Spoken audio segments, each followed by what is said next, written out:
The stagecoach rattled to a stop in the dusty heart of the frontier town, its wheels grinding against the earth as the horses huffed in exhaustion.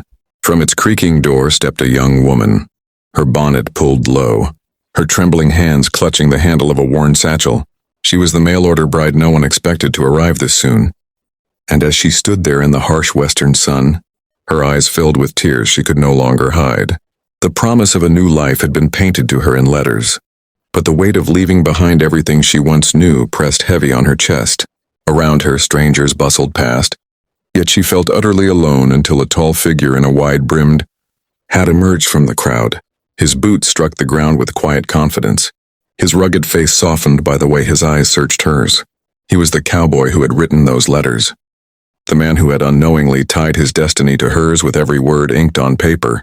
She tried to smile, tried to force her lips into the curve of courage, but her heart betrayed her. A tear slipped free, catching the golden light, and she quickly turned her head as if ashamed of her own weakness. But he stepped closer, his voice steady, deep, and filled with something more powerful than comfort. It was understanding.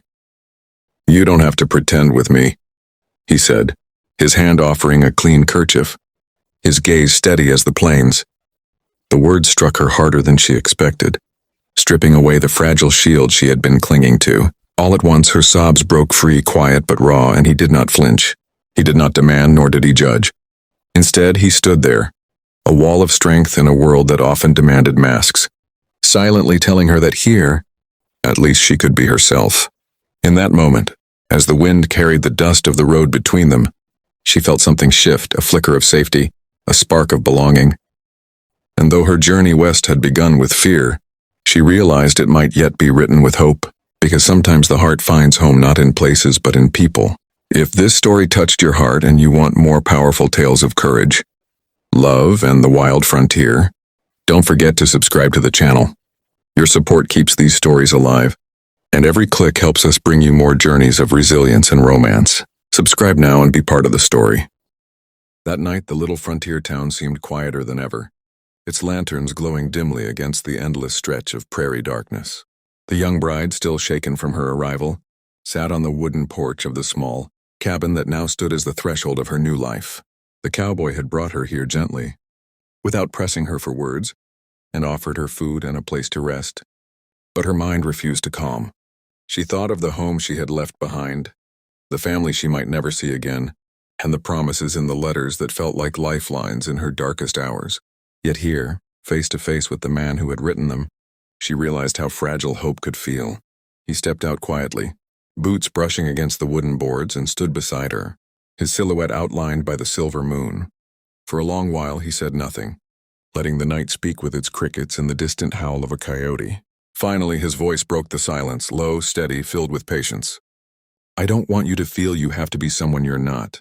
Out here, life is hard enough without carrying a mask." His words lingered, and for the first time, she allowed herself to breathe a little deeper. She glanced at him, noticing how his hands bore the marks of labor, his shirt dusted with the grit of long days on the range, and yet his eyes held none of the harshness she had feared. Instead, they carried something she had rarely known, gentleness without expectation.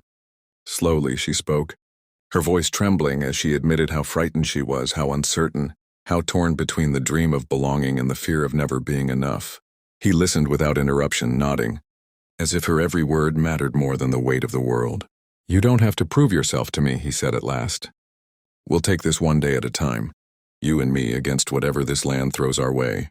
His words were not poetic, not dressed in the flowery language of the letters that had first tied them together, but they were stronger than anything she had read. They were real.